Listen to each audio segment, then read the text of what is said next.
Hello friends, good evening. Bio world में आप सभी का स्वागत है। आ जाइए, जुड़ जाइए सभी लोग।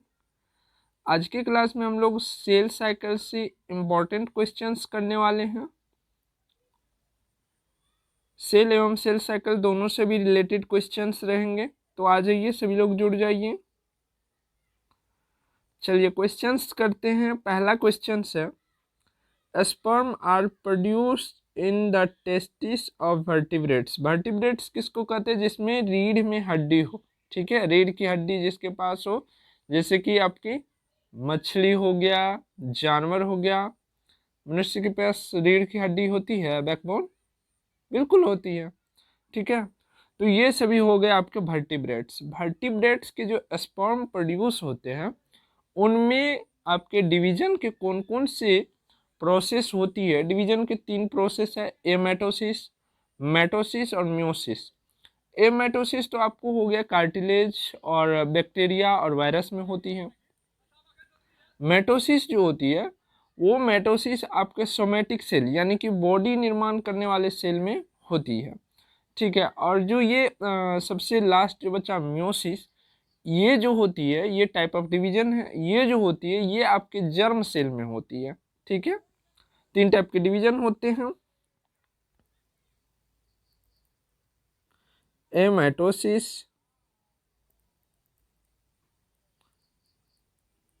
मेटोसिस और म्योसिस।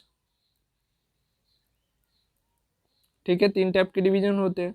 तीनों का हमने बताया कि एमेटोसिस जो होती है वो बैक्टीरिया में होती है, वायरस में होती है। ठीक है, उसके बाद जो है बोन नहीं, कार्टिलेज। ठीक है, कार्टिलेज में भी होती है। माइटोसिस जो है वो आपके सोमेटिक सेल में होता है। सोमेटिक सेल में होती है। सोमेटिक सेल क्या होती है? जिससे हमारा बॉडी निर्माण होता है। स्किन हो गया, फिंगर का स्किन हो गया, नोज का स्किन हो गया, बॉडी के अन्य ऑर्गन हो गए। केवल मेल और फीमेल का जर्म सेल जो होता है, जो गेमिट प्रोड्यूस होती है, उनमें म्योसिस होता है। बाकी हर जगह क्या होगा? आपका मेटोसिस होगी। वहां पर भी फर्स्ट चरण में, ठीक है, गेमिट जहाँ पर प्रोड्यूस होती है, उनके भी फर्स्ट चरण में मेटोसिस की प्रोसेस होती है। कहाँ होती है? चलिए बताते हैं। आपके मेल के जो हैं, मेल में क्या होता है आप लोग सुने होंगे, बताइए। मेल के जो जर्म सेल स्पर्मेटोजेनेसिस जो स्टार्ट होती है, कहाँ से स्टार्ट होती है? स्पर्मेटोगोनिया से ना।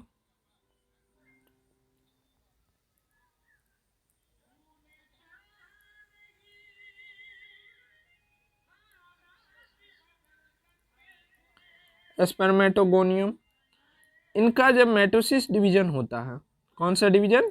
मेटोसिस डिवीजन होता है।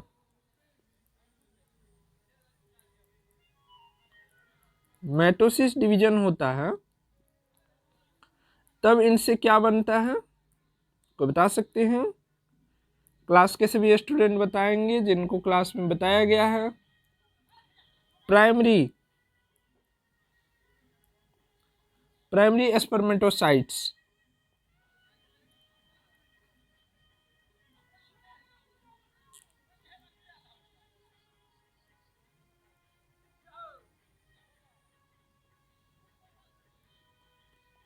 जब प्राइमरी स्पर्मेटोसाइट्स में डिवीजन होती है, कौन सी डिवीजन होती है? तो म्योसिस डिवीजन होती है।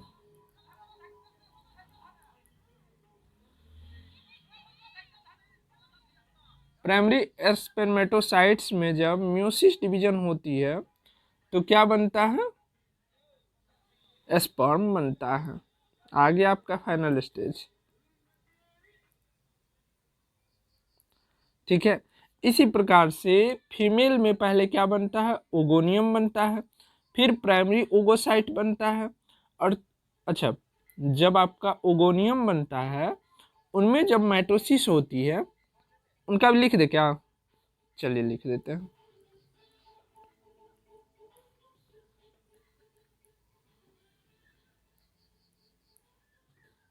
फीमेल में क्या होता है? ओगोनियम होता है।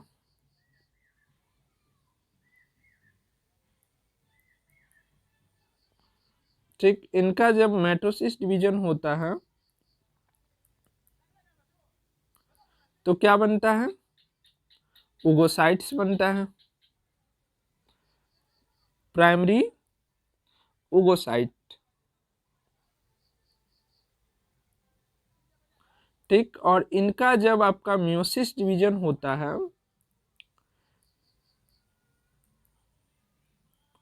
जब इनका मियोसिस डिवीजन होता है तो क्या बनता है, एग बनता है फीमेल में। अच्छा, माइटोसिस को क्या बोलते हैं, इक्वेशनल डिवीजन, क्या बोलते हैं, इक्वेशनल डिवीजन, ठीक है। और मियोसिस को क्या बोलते हैं, रिडक्शनल डिवीजन, ठीक ना। तो इनको याद रखिएगा। अब बताइए कि इस क्वेश्चन का आंसर क्या होगा, इस क्वेश्चन का आंसर क्या होगा। पूछा जा रहा है sperm are produced in the testis of vertebrates, testis के द्वारा जब स्पर्म का प्रोडक्शन होता है या बनता है तो उसमें किस प्रकार की विभाजन होती है, जल्दी से बताइए। पहला ऑप्शन है केवल माइटोसिस, क्या केवल माइटोसिस प्रोसेस होती है, तो कतई नहीं, क्योंकि पहला प्रोसेस है माइटोसिस, ठीक है। उसके बाद क्या बनता है, म्योसिस, ठीक है। तो दोनों टाइप के डिवीजन होते हैं। तो यहाँ पर देखिए डी नंबर ऑप्शन है, माइटोसिस एवं म्योसिस द्वारा, तो राइट आंसर हो जाएगा आपका डी, ठीक है। By the mitosis and meiosis दोनों प्रोसेस होती है। सेकेंड क्वेश्चन आपका, the stage that completes the longest period of mitosis, mitosis में सबसे ज़्यादा समय में पूर्ण होने वाली अवस्था क्या है। सेल साइकिल में कुल कितने अवस्था होते हैं, दो प्रकार के अवस्था होते हैं। पहला इंटरफेज,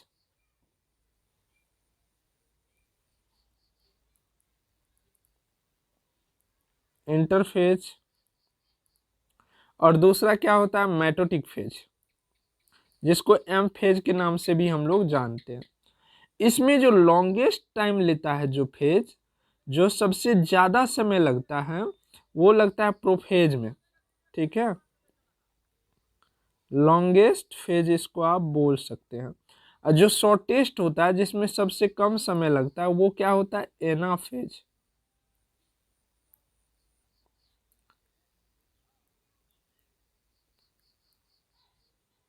शॉर्टेस्ट फेज, ठीक है। तो क्वेश्चन क्या पूछा है, आइए देखते हैं। पूछा गया है क्वेश्चन आपका, माइटोसिस के सबसे ज्यादा समय में पूर्ण होने वाली अवस्था कौन है। माइटोसिस के सबसे ज्यादा समय में पूर्ण होने वाली अवस्था कौन सा हो जाएगा, प्रोफेज हो जाएगा। अगर आपका बोला जाता है आपसे कि आपका जो है इंटरफेज में सबसे ज्यादा समय लेने वाली सब फेज कौन सा है, इंटरफेज ये हो गया G1 S G2 मिला के। तो आप लोग से तब तक मैं इसका आंसर जो है लास्ट में दूंगा, तब तक आप लोग बताइए कमेंट में सबसे बड़ा फेज इंटरफेज का कौन सा है, G1 S G2 कौन सा है, जल्दी से बताइएगा। तीसरा क्वेश्चन देखते हैं। तीसरा क्वेश्चन है, माइटोसिस के सबसे कम समय में पूर्ण होने वाली अवस्था है। माइटोसिस के सबसे छोटे फेज कौन सा है, अभी हमने बताया था पिछले क्वेश्चन में कि लॉन्गेस्ट कौन सा है, प्रोफेज, प्रोफेज क्या है, लॉन्गेस्ट। और शॉर्टेस्ट कौन सा है, एनाफेज है। क्यों एनाफेज शॉर्टेस्ट है, क्योंकि इसमें क्या होता है, एनाफेज में बताए हुए हैं, बताइए एनाफेज में क्या क्या होता है। सेंट्रोमियर क्या होते हैं, टुकड़ा हो जाते हैं। ये हो गया आपका सेंट्रोमियर, जिसपे क्रोमोसोम के दोनों आर्म्स चिपके रहते हैं, ठीक है। यहाँ पर क्या होता है, इस फेज में, इस फेज में इसका आधा आधा बंटवारा हो जाता है, और इसका स्पेंडल फाइबर जो होता है वो आधा को खींच के अपने ओर लेके चला जाता है, अपने ओर लेके चला जाता है, ठीक है। तो ये फेज, ये काम होती है, इसको बोला जाता है एनाफेज, ठीक ना। चलिए, साथ ही एक इन्फॉर्मेशन दे दूँ, आपके झारखंड पैरामेडिकल का और झारखंड एग्रीकल्चर का क्रैश कोर्स स्टार्ट हो चुका है, जिनकी फ़ी है आपको 350 रुपया। इसमें जो है आपको डेली लाइव क्लास है, साथ में वीकली टेस्ट है, यानी कि प्रत्येक रविवार टेस्ट होगी आपको। ये सारा कुछ एप्लीकेशन के माध्यम से होगा, जिसमें जो भी क्लास होगी वो रिकॉर्डेड फॉर्म में रह जाएगी, आप उनका कभी भी रिवीजन कर सकते हो, ठीक है, साथ ही आपको क्वेश्चन प्रैक्टिस करवाया जाएगा। तो ये सारी सुविधाएं उपलब्ध हैं झारखंड पैरामेडिकल और झारखंड एग्रीकल्चर बैच के लिए। जिन भी स्टूडेंट को एडमिशन लेने की इच्छा हो तो इस व्हाट्सएप नंबर पर आप मैसेज करके बताइए मुझे झारखंड पैरामेडिकल की या झारखंड एग्रीकल्चर की क्रैश कोर्स लेनी है। पेमेंट किस पे करना है वो आपको मैं दे दूंगा, वहाँ से आप पेमेंट करके एडमिशन ले सकते हो। और भी जानकारी के लिए इसी व्हाट्सएप नंबर पे आप मैसेज कर सकते हो। चलिए अगले क्वेश्चन की ओर हम लोग बढ़ते हैं। अगला क्वेश्चन है टेलोफेज की विपरीत अवस्था है।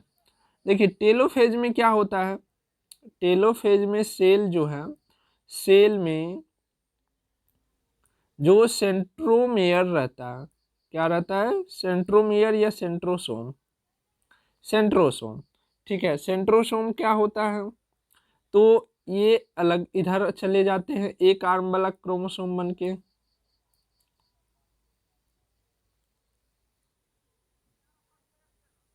ऐसे करके फिर इधर भी आ जाते हैं, ऐसे करके इधर भी आ जाते हैं और न्यूक्लियस मेम्ब्रेन प्रेजेंट होना स्टार्ट हो जाता है ताकि दो सेल बन सके, एक सेल से दो सेल, ठीक है। न्यूक्लियस मेम्ब्रेन क्या होता है, प्रेजेंट हो जाता है। और जबकि देखिएगा आप एनाफेज में, सॉरी एनाफेज में नहीं, प्रोफेज में, प्रोफेज से स्टार्ट होती है ना, प्रोफेज, मेटाफेज, एनाफेज और उसके बाद टेलोफेज। तो यहाँ पर टेलोफेज का अपोजिट पूछा गया। तो जब देखिएगा प्रोफेज स्टार्ट होता है तो प्रोफेज में आपका न्यूक्लियर मेम्ब्रेन जो है वो अब्सेंट होता है, जबकि टेलोफेज में क्या होता है, न्यूक्लियस मेम्ब्रेन प्रेजेंट होता है ताकि दो न्यूक्लियस बनेगा, तभी तो दो सेल बनेगी ना। तो क्या हो जाएगा, इसका जो अपोजिट वाला फेज है वो कौन सा फेज हो गया आपका, प्रोफेज हो गया, ठीक है। राइट आंसर क्या हो जाएगा, ए हो जाएगा। चलिए अगला क्वेश्चन देखिए। अगला क्वेश्चन है the number of chromosome in the human egg. अच्छा ह्यूमन एग की बात करें उसमें क्रोमोसोम की संख्या कितनी होती है। तो आपको हमने बताया था कि म्योसिस क्या होता है, रिडक्शनल डिवीजन होता है। यहाँ पर अगर 2n क्रोमोसोम है तो म्योसिस में क्या हो जाएगा, n और n हो जाएगा, ठीक है। और ह्यूमन का जो एग होता है वो क्या होता है, डिप्लॉयड होता है कि हैप्लॉयड होता है, हैप्लॉयड होता है। हैप्लॉयड में क्रोमोसोम की संख्या 23, अर्थात इसको हम लोग n बोलते हैं। और मेल के जो स्पर्म होते हैं उसमें भी क्रोमोसोम की संख्या कितनी, 23, वो भी क्या होते हैं, हैप्लॉयड होते हैं। मेल में भी कितने होते हैं, 23 होते हैं। मेल के किस में, स्पर्म सेल में। जब ये दोनों मिलते हैं तो क्या बनते हैं, जैगोट बनते हैं, जिसमें क्रोमोसोम की संख्या कितनी होती है, 46 होती है, ठीक है। तो पूछा गया है ह्यूमन एग में, तो ह्यूमन एग में कितना होगा, 23 होगा। चलिए आगे बढ़ते, अगला क्वेश्चन देखते हैं। अगला क्वेश्चन है how many times the division of a cell by mitosis will produce 256 cells. एक कोशिका के माइटोसिस द्वारा कितने बार विभाजन से 256 कोशिका बनेगी। यहाँ पर बोला गया है कि 256 कोशिका कितने बार में बनेगी। तो आपको याद रखना है, 2 से क्या बनता है, 4 बनता है, 4 से क्या बनता है, 8 बनता है, 8 से कितना बनता है, 16, 16 से 32, क्योंकि माइटोसिस बोला गया है। माइटोसिस में क्या होता है, एक सेल से दो सेल बनती है। 32 से 64, 64 से आगे जाएगा तो कितना हो जाएगा, 4 4, अच्छा 64 से आगे वाला को यहाँ लिखते हैं, 4 दूनी 8 और 6 दूनी 12, 128। और 128 का जब दोबारा बनेगा तो 8 दूनी 16 के 6 हासिल 1 और 12 दूनी 24, 1 25, यानी कि 256। तो टोटल कितने बार हो गए जी, 1 बार, 2 बार, 3 बार, 4 बार, 5 बार, 6 बार, 7 बार, 8 बार, ठीक है। तो टोटल 8 बार डिवीजन हुआ जिसके फलस्वरूप में 256 सेल बन गई, ठीक ना। तो राइट आंसर क्या हो जाएगा, माइटोसिस इक्वेशनल है ना, 1 से 2 ही बनेगा, म्योसिस नहीं कि 4 बन जाएगा, ठीक ना। चलिए आगे बढ़ते हैं, अगला क्वेश्चन देखिए। अगला क्वेश्चन है 200 शुक्राणु बनने के लिए कितनी बार म्यूसिस के द्वारा विभाजन का प्रयोजन है। अच्छा, म्यूसिस के लिए बोला गया है म्यूसिस में कि 200 कोशिका बनने के लिए कुल कितनी बार जो है म्यूसिस करना होगा। नहीं समझ आया? देखिए, माइटोसिस में क्या होता है, एक सेल से 2 सेल बनती है, ठीक है। लेकिन म्यूसिस में क्या होता है, एक सेल से 4 सेल बनती है, ठीक। पहले तो होती है म्यूसिस 1 और फिर में होती है म्यूसिस 2, अर्थात इसको हम बोल सकते हैं कि 4 सेल एक बार में बनती है, ठीक है। तो इसका सीधा सा जो आपके सामने मैं दिखा रहा हूँ, जिससे आप अक्सर सवाल को बनाइएगा कि म्यूसिस में क्या होता है, एक सेल से 4 सेल बन रहा है, ठीक है। तो टोटल सेल की संख्या अगर यहाँ पर 200 बन गया है तो कितना बार डिवीजन हुआ होगा, तो 4 से भाग दे दीजिए, सीधी सी बात है। 200 में 4 से भाग दीजिए, 1 से 4 बनता है, तो 200 में कितना बार हुआ होगा, तो 4 से दे दीजिए भाग, सीधी से निकल जाएगा 50। तो राइट आंसर क्या आ जाएगा आपका, 50 आ जाएगा, ठीक ना। अगला क्वेश्चन देखिए, अगला क्वेश्चन है homologous chromosome are arrange in pair, समजात गुणसूत्र जोड़े में व्यवस्थित होते हैं। समजात गुणसूत्र जो है जोड़े में कब व्यवस्थित होते हैं और उन स्ट्रक्चर को क्या कहा जाता है, हम बताए हुए क्लास में। ये किस अवस्था की बात है, म्यूसिस अवस्था की बात है। म्यूसिस अवस्था में कब जो है होमोलोगस क्रोमोसोम बनने को देखने को मिलता है, किस फेज में, बताइए बताइए, बताए हुए हैं क्लास के दौरान।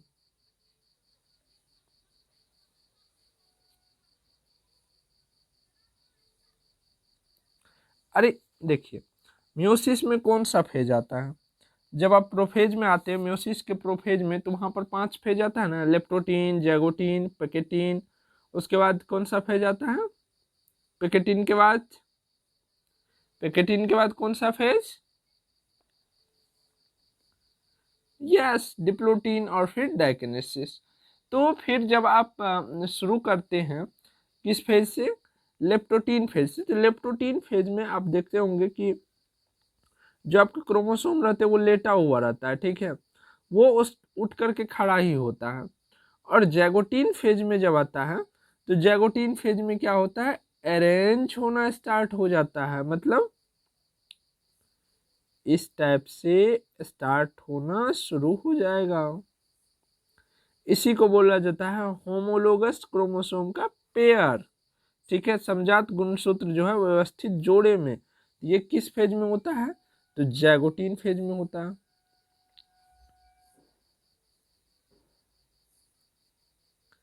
जैगोटीन फेज में होता है। ये जैगोटीन फेज कहाँ से आया, तो म्यूसिस के प्रोफेज फर्स्ट का एक फेज है, ठीक है। फर्स्ट आता है लेप्टोटीन, फिर जैगोटीन, फिर पेकेटीन, और फिर अगला बताया हुआ है डिप्लोटीन, और फिर डाइकिनेसिस, ठीक है। ये 5 अवस्था है, तो ये सेकेंड वाली अवस्था है। और ये किस में हो, अच्छा यहाँ पर तो केवल दिया हुआ है इन माइटोसिस म्योसिस, क्या हो जाएगा म्योसिस, क्योंकि म्योसिस के फेज का है ये। अगला क्वेश्चन देखिए, अगला क्वेश्चन है म्योसिस के किस अवस्था में टेट्राड बनता है। म्योसिस के किस अवस्था में आपका टेट्राड बनता है। टेट्राड मतलब क्या होता है, कोई बता सकते हैं। अच्छा, बायवाइलेंट तो बताए हुए थे ना कि बायवाइलेंट बनता है, बायवाइलेंट बनता है जब म्योसिस के आप पैकेटीन फेज में जाते हैं, तो वहाँ पर क्या होता है, रिकम्बिनेशन होता है। रिकम्बिनेशन के बाद जो स्ट्रक्चर बनती है उसको हम लोग क्या बोलते हैं, बायवाइलेंट बोलते हैं। और बायवाइलेंट में, ठीक है मैं दिखा दे रहा हूँ, ठीक है, ये एक सेल हो गया। सेल की किस अवस्था में हम लोग आ गए हैं, आ गए हैं हम लोग पैकेटीन वाला फेज में, ठीक है।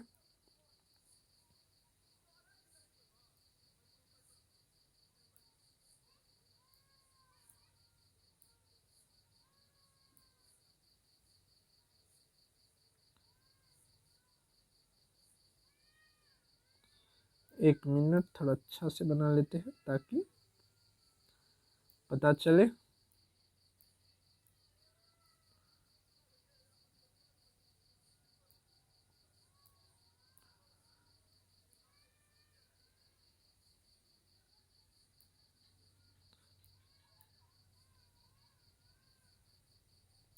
ये सेल की कौन सी अवस्था होगी? पैकेटीन। ठीक है, मैं नीचे में लिख दे रहा हूँ।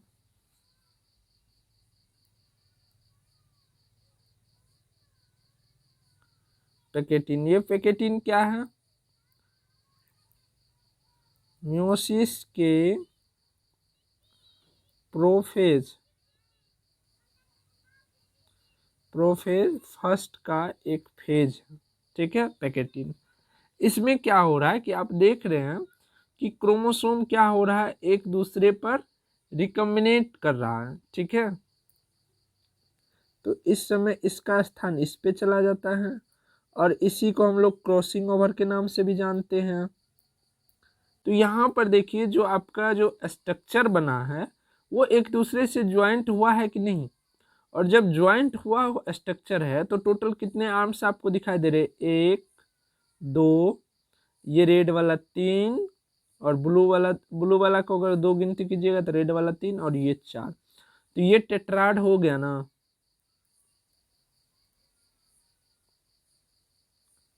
टेट्राड। अगर पूछा जाए ये क्रोमोसोम के आर्म्स का हुआ, ये क्रोमोसोम के आर्म्स जो है वो टेट्राड स्ट्रक्चर बना रही है। अगर क्रोमोसोम को पूछा जाए कि क्रोमोसोम किस प्रकार का स्ट्रक्चर बना रही है तो बाइवालेंट स्ट्रक्चर बना रही है। तो किस फेज में बना रही है? पैकेटीन फेज में। तो लगाइए आंसर फटाक से, पैकेटीन। ठीक है, क्वेश्चन थोड़ा सा हाई लेवल का है, जो कि आपका बिहार के अगर मेडिकल के एग्ज़ाम की बात करें तो आपके बीसीसी एग्ज़ाम हो गए। ठीक है, झारखंड के एग्रीकल्चर, पैरामेडिकल, सभी के लेवल का ये क्वेश्चन है। अपितु कई बार नीट में भी इस टाइप के क्वेश्चन देखे होंगे। तो बायोलॉजी में हमारा टारगेट रहता है हमेशा नीट को टच करते हुए। ठीक है, तो क्वेश्चन का लेवल अच्छा खासा है। अगर आप लोगों को समझ में लग रहा है कि ये थोड़ा सा हाई लेवल आपकी समझ से है तो एक बार जा कर के हमारे चैनल पर जो इसका जो लेक्चर हुआ है उनके बारे में आप लोग देख लीजिए, उस लेक्चर को, उनके बारे में पूरा जान लीजिए कि किस टाइप से मियोसिस होती है, मियोसिस की क्या प्रोसेस है। उसके बाद ये सारे क्वेश्चन आपसे खुद ब खुद बनने लगेंगे। और क्षमा कीजिएगा, ये चैप्टर तो आपको पेड कोर्स में पढ़ाया गया है, तो आपको इसके लिए हमारा पेड कोर्स ही खरीदना पड़ेगा। उन्हें में बताया सेल चैप्टर वैसे मैंने डेमो के रूप में फ्री में पढ़ाया हुआ है, तो सेल चैप्टर आप कंप्लीट कर सकते हैं। ठीक है, आगे बढ़ते हैं, अगला क्वेश्चन देखते हैं। अगला क्वेश्चन है क्रॉसिंग ओवर किस अवस्था में होती है? अभी हमने बताया कि यहाँ पर जो देख रहे हैं ब्लू का रेड पर आ गया है और रेड का ब्लू पे चला गया है। तो यही जो घटना है ये आपको क्या कहलाती है? Crossing over. तो क्रॉसिंग ओवर किस अवस्था में हो रही है? पैकेटीन फेज में। तो पैकेटीन फेज में लगाइए फटाक से टिक। पैकेटीन फेज किसका फेज है? मियोसिस के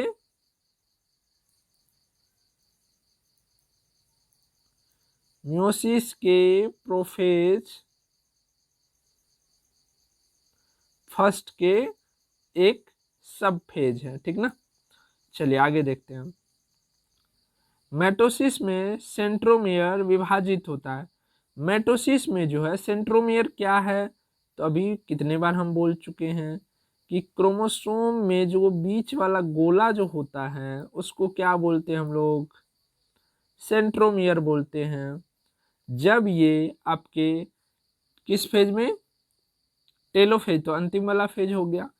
एना फेज में, जब एना फेज में आता है तो दोनों तरफ से ऑप्टिकल फाइबर जो है, सॉरी स्पिंडल फाइबर जो है वो क्या करता है, इसको आधा पर से फाड़ लेता, आधा अपना ओर लेके चला जाता है, आधा इधर चला जाता है। तो माइटोसिस में क्या हो रहा है? सेंट्रोमियर विभाजित हो जा रहा है। तो किस अवस्था में बन जाता है? इस अवस्था में बन जाता है। एक इधर आ जाता है 2 आर्म वाला और एक उधर चला जाता है। ठीक है, तो कौन सा फेज हो गया आपका? एना फेज।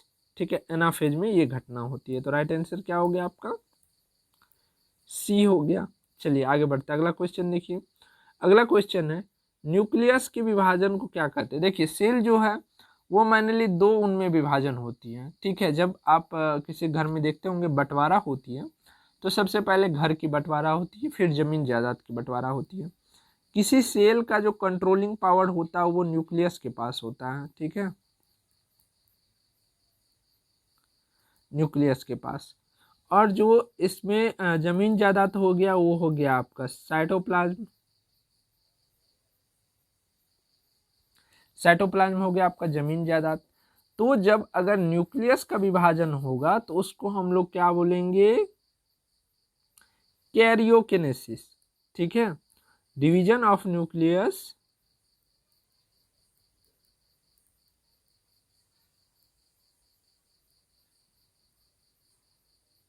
डिवीजन ऑफ न्यूक्लियस क्या कहलाता है, कैरियोकिनेसिस।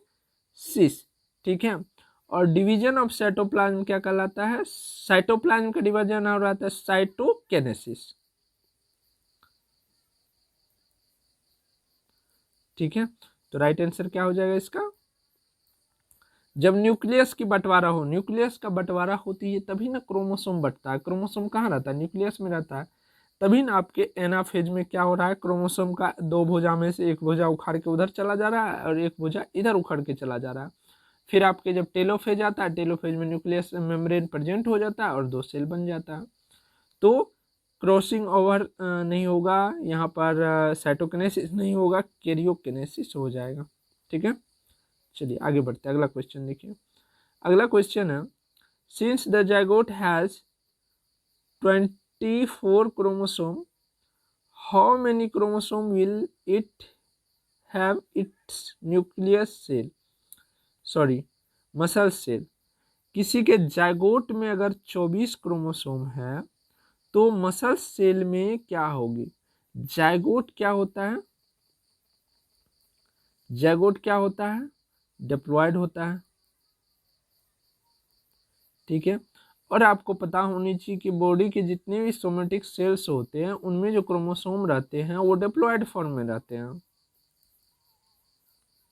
किस फॉर्म में रहते हैं, डिप्लॉयड फॉर्म में रहते हैं, अर्थात इसमें भी 24 क्रोमोसोम ही होगा अगर जाइगोट में 24 क्रोमोसोम है तो। ठीक है, तो राइट आंसर क्या हो जाएगा, बी ही हो जाएगा। आगे बढ़ते हैं। हाँ, यहाँ पर अगर आपके गेमीट रहता तब हम डबल करते। ठीक है, 24 दूनी 48 करते, लेकिन जाइगोट है। ठीक ना, तो जाइगोट क्या होता है, जब मेल गेमीट और फीमेल गेमीट मिलता है तब जाकर के जाइगोट का निर्माण होता है। मेल गेमीट और फीमेल गेमीट हैप्लॉइड होते हैं, लेकिन जब जाइगोट बनते हैं तो मेल का एन और फीमेल का एन 2n हो गया, तो 2n क्या हो जाता है, डिप्लॉयड हो जाता है। ठीक ना, चलिए उसके बाद है डीएनए का ट्रांसलेशन किस फेज में होता है। हमने बताया था इंटरफेज में 3 फेज है, कौन कौन से, G1, S और G2 फेज। G1 हो गया ग्रोथ फेज, S हो गया सिंथेसिस फेज। इसमें क्या होता है, डीएनए के जो कंटेंट होते हैं उसमें सिंथेसिस होता है, क्रोमोसोम में कोई छेड़खानी नहीं होता है, केवल डीएनए का सिंथेसिस होता है। तो किस फेज में, एस फेज में। एस फेज का नाम ही है सिंथेसिस फेज। ठीक ना, चलिए आगे बढ़ते हैं। अगला क्वेश्चन है, पादप कोशिका में साइटोकिनेसिस किसकी सहायता से होती है। साइटोकिनेसिस क्या हो गया, जब आपको साइटोप्लाज्म की बंटवारा होगी। इससे पहले क्वेश्चन में हमने क्या बताया था कि जब आपकी न्यूक्लियस की बंटवारा होगी तो उसे हम लोग क्या बोलेंगे, कैरियोकिनेसिस। जब साइटोप्लाज्म की बंटवारा होगी तो उसे हम लोग क्या बोलेंगे, साइटोकिनेसिस बोलेंगे। तो साइटोकिनेसिस देखिए एनिमल में होता है तो सेल फोरो उनको कहलाते हैं। ठीक है, और जब प्लांट में होती है तो किसकी उपस्थिति में होती है, सेल प्लेट या सेल प्लेट या पेरिफेरल रिंग क्या होता है, या एंडोप्लाज्मिक रेटिकुलम तो वैसे होगा ही नहीं। ठीक है, पहले ही आप लोग कट कर दीजिएगा इसको। तो बताइए क्या होगा, यस राइट, सेल प्लेट। ठीक है, सेल प्लेट के द्वारा जो है इसकी बंटवारा होती है। चलिए आगे बढ़ते हैं। अगला क्वेश्चन है, टेलोफेज में निम्नलिखित में से किस संरचना में सुधार हो जाती है, सुधार हो जाती है टेलोफेज। आपको पता है कि एनाफेज में जो है क्रोमोसोम की भुजाएं टूट टूट कर सेंट्रोसोम के पास चली जाती है। इसके बाद क्या होता है, न्यूक्लियस मेम्ब्रेन प्रेजेंट हो जाते हैं। जो भी चीज आपके एनाफेज में अब्सेंट हुई रहती है वो चीज क्या हो जाता है, यहाँ पर प्रेजेंट हो जाता है। अर्थात क्या हो जाएगा, स्पिंडल फाइबर क्या होंगे, रहेंगे या गायब हो जाएंगे, गायब हो जाएंगे। क्रोमोसोम, क्रोमोसोम की तो यहाँ पर कोई चर्चा ही नहीं होगी। यहाँ पर पूछा जा रहा है सुधार किस में होगा, तो सुधार तो यही है ना कि इंडोप्लाज्मिक सॉरी आपका ये जो है केंद्रक झिल्ली और इसके साथ साथ न्यूक्लियोलस भी प्रेजेंट होने लगेगा। न्यूक्लियस के अंदर क्या होता है, न्यूक्लियोलस होता है, केंद्र का जिसको हिंदी में बोलते हैं, केंद्र को बोलते हैं केंद्र, ठीक है, सॉरी न्यूक्लियस को बोलते हैं केंद्र और न्यूक्लियोलस को क्या बोलते हैं, केंद्रिका बोलते हैं। तो जब आप टेलोफेज में जाते हैं तो देखते हैं ना कि न्यूक्लियर मेम्ब्रेन और न्यूक्लियोलस दोनों प्रेजेंट होने लगते हैं, ठीक है। चलिए, और आपके क्रोमोसोम क्या होते हैं, क्रोमोसोम कंडेंस होकर के क्रोमेटिड थ्रेड में बदलने लगते हैं, स्पेंडल फाइबर गायब हो जाते हैं, तो अब्सेंट इसको लिखिएगा।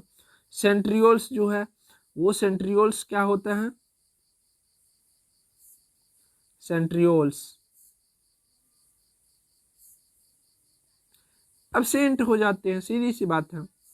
चलिए अगला क्वेश्चन है, समसूत्री विभाजन की टेलोफेज अवस्था में, ठीक है, मैटोसिस है, याद रखिएगा, समसूत्री मैटोसिस।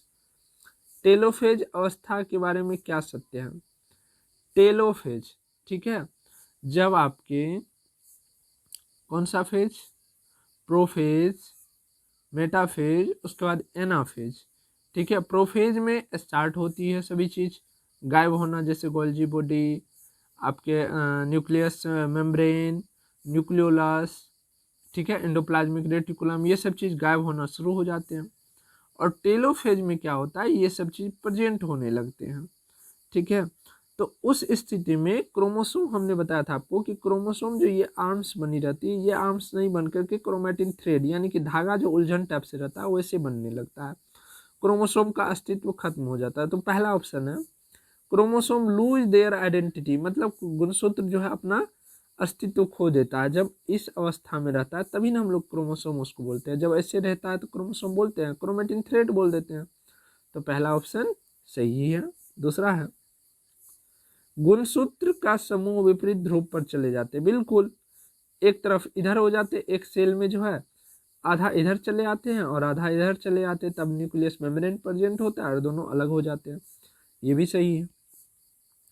अगला क्वेश्चन है, सॉरी अगला ऑप्शन है केंद्रक झिल्ली यानी कि nuclear envelope, nucleolus, Golgi complex, ER और रिफॉर्म, ठीक है, ईआर इंडोप्लाज्मिक रेटिकुलम रिफॉर्म।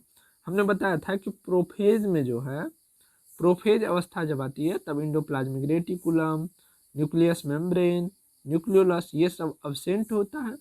और जब टेलोफेज आती है तो वहाँ पर फिर से सेल बन रहा है, ठीक है, अब वहाँ से जवान होगा सेल, मेच्योर होगा, तब जाकर के फिर डिवीजन करेगा, तो वो बच्चा वाला अवस्था आ जाता है। तो वहाँ पर सभी चीज आ जाती है, तो राइट आंसर क्या हो जाएगा, सभी सही है। अगले क्वेश्चन देखते हैं। अगला क्वेश्चन है पॉलीसोम किसके ग्रुप का बना होता है। पॉलीसोम जो होता है वो राइबोसोम जब कई सारे चिपके रहते हैं तो उसे पॉलीसोम बोलते हैं। पॉलीसोम में क्या होता है, आरएनए और प्लस में राइबोसोम, और आरएनए में कौन सा आरएनए, तो एमआरएनए, ठीक है, आरएनए में कौन सा आरएनए, तो एमआरएनए। तो आरएनए प्लस राइबोसोम यहाँ पर है नहीं है, तो डायरेक्ट राइबोसोम मारिए, ठीक है। अगर रहता आरएनए प्लस में राइबोसोम तो आरएनए प्लस राइबोसोम मारना चाहिए था। अगला क्वेश्चन देखिए, अगला क्वेश्चन है निम्नांकित में किसकी अनुपस्थिति में पादप कोशिका जंतु कोशिका से भिन्न है। Plant cell is different from animal cell in the absence of which of the following, ठीक है, यानी कि प्लांट सेल और एनिमल सेल दोनों जो एक दूसरे से भिन्न है किसकी उपस्थिति के कारण, माइटोकॉन्ड्रिया की उपस्थिति के कारण, राइबोसोम की उपस्थिति के कारण, सेंट्रियोल की उपस्थिति के कारण, या इंडोप्लाज्मिक रेटिकुलम की उपस्थिति के कारण। बहुत ही इम्पोर्टेंट क्वेश्चन है भैया, इसको आप लोग नोट कर लीजिएगा, ठीक है। इसका होमवर्क मैं दे रहा हूँ, ये आपके इस वीडियो के कमेंट में होना चाहिए इसका आंसर। जो भी स्टूडेंट देख रहे हैं, जब भी देख रहे हैं, प्लीज़ आप एक बार कमेंट कीजिए, आप अपने मन से कमेंट कीजिए, गलत हो या सही मैं आपके कमेंट में चुपचाप से रिप्लाई दे दूंगा, ठीक है। सही होगा तो उनका भी आपको संकेत दे दूंगा, गलत होगा तो सही आंसर आपके कमेंट में मैं रिप्लाई कर दूंगा, ठीक है। लेकिन सभी लोग प्लीज़ आंसर क्या कीजिए। अगला है लाइसोसोम में जमा रहता है। लाइसोसोम को क्या कहते हैं? सुसाइडल बैग, यानी कि आत्महत्या की थैली कहते हैं। क्यों? क्योंकि इनमें कई सारे एंजाइम्स होते हैं और जो सेल्स काम करना बंद कर देता है तो ये लाइसोसोम उनके पास जाते हैं और ब्रस्ट कर जाते हैं, खुद में ब्रस्ट कर जाते हैं, ताकि वो सेल भी मर जाए और हमारे नाखून और बाल पर जो डेड सेल होते हैं हमारे शरीर के, वो सारे हमारे नाखून और बाल पर आ जाते हैं। इसीलिए सप्ताह में हमें काटना पड़ता है, क्योंकि सेल ढेर सारे मरते रहते हैं शरीर में। और लाइसोसोम में रहता है क्या है? तो एंजाइम्स रहता है, ठीक है। अगला क्वेश्चन और अंतिम क्वेश्चन देखते हैं। माइटोकॉन्ड्रिया का दीवार बना होता है। माइटोकॉन्ड्रिया क्या होती है? इस टाइप की एक सेल ऑर्गेनेल है, ठीक है, डबल मेम्ब्रेन होती है। इसके अंदर वाले भाग को क्या बोलते हैं? क्रिस्टी बोलते हैं। ये बीसीसी 2021 में पूछा गया था कि माइटोकॉन्ड्रिया में उंगलीनुमा संरचना जो होती है उसे क्या बोलते हैं? तो क्रिस्टी बोलते हैं। इस पर क्या रहते हैं? F1 और F0 पार्टिकल होते हैं जो कि इलेक्ट्रिक जनरेट करते हैं, ठीक है, इलेक्ट्रॉन जनरेट करते हैं। जिस तरह से हमारे हार्ट यानी कि हृदय में SA नोड और AV नोड इलेक्ट्रिक जनरेट करते हैं, यानी कि करंट जनरेट करते हैं, जिससे हार्ट जो क्या होती है? पंप होती है। उसी प्रकार से यहाँ पर माइटोकॉन्ड्रिया में भी F1 और F0 पार्टिकल क्या करते हैं? इलेक्ट्रॉन को जनरेट करते हैं। सिंपल सी बात है, ठीक है। और इनके जो वाल बने होते हैं ये, अच्छा, ये क्या करते हैं? ATP का निर्माण करते हैं। ATP क्या है? सेल का करेंसी है, इसी से काम चलता है। ATP क्या है? ऊर्जा है। और माइटोकॉन्ड्रिया को क्या कहा जाता है? पावर हाउस ऑफ सेल, यानी कि कोशिका का ऊर्जा गृह, ठीक है। और इनका जो सेल मेम्ब्रेन बना होता है वो किस चीज़ से बना होता है? ये बहुत इंपॉर्टेंट क्वेश्चन है। सभी लोग आंसर कीजिए तो फटाफट से, मैं सभी के क्वेश्चन का आंसर का वेट कर रहा हूँ। सभी लोग आंसर कीजिए, फटाफट से आंसर कीजिए, फटाफट से, लेट मत लगाइए।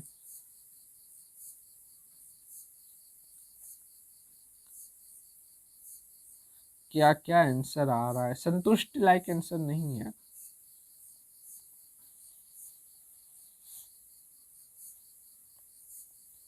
संतुष्टि लायक आंसर लिपोप्रोटीन वाला है, ठीक है। तो क्या हो जाएगा आपका? C नंबर हो जाएगा। लिपोप्रोटीन से बना होता है, लिपोप्रोटीन से बना होता है क्या? माइटोकॉन्ड्रिया का दीवार, वॉल ऑफ माइटोकॉन्ड्रिया, ठीक है। तो फ्रेंड्स, ये थे सारे के सारे आपके ऑब्जेक्टिव क्वेश्चंस। किस चैप्टर से? सेल साइकिल से, जो कि आपके झारखंड एग्रीकल्चर और झारखंड पैरामेडिकल के लिए टेस्ट के रूप में लिया गया था दोस्तों। साथ ही मैं एक और जानकारी दे दूं, जो आपके बिहार पैरामेडिकल का बैच है 2022 के लिए, उनकी शुरुआत जो है, स्टार्टिंग जो है 1 नवंबर से हो रही है, 1 नवंबर 2021 से हो रही है, जिनका फ़ी 599 रुपया है। लेकिन अभी 1 नवंबर से पहले एडमिशन लेने पर ऑफ़र के तहत आपको 525 रुपया ही देने पड़ेंगे, ठीक है, अगर आप 1 नवंबर से पहले एडमिशन लेते हैं तो एडमिशन लेने के लिए आप इस व्हाट्सएप नंबर पर मैसेज करें। इस व्हाट्सएप नंबर पर आप मैसेज करके बोलिए मुझे बिहार पैरामेडिकल की बैच लेनी है, ठीक है दोस्तों। तो मिलते हैं आप लोगों से फिर नेक्स्ट ऐसे ही इम्पोर्टेंट क्वेश्चंस के साथ। तब तक अगर क्वेश्चन अच्छा लगा हो, वैल्यूबल हो, तो एक लाइक कर दीजिए और अपने फ्रेंड्स के साथ शेयर कर दीजिए।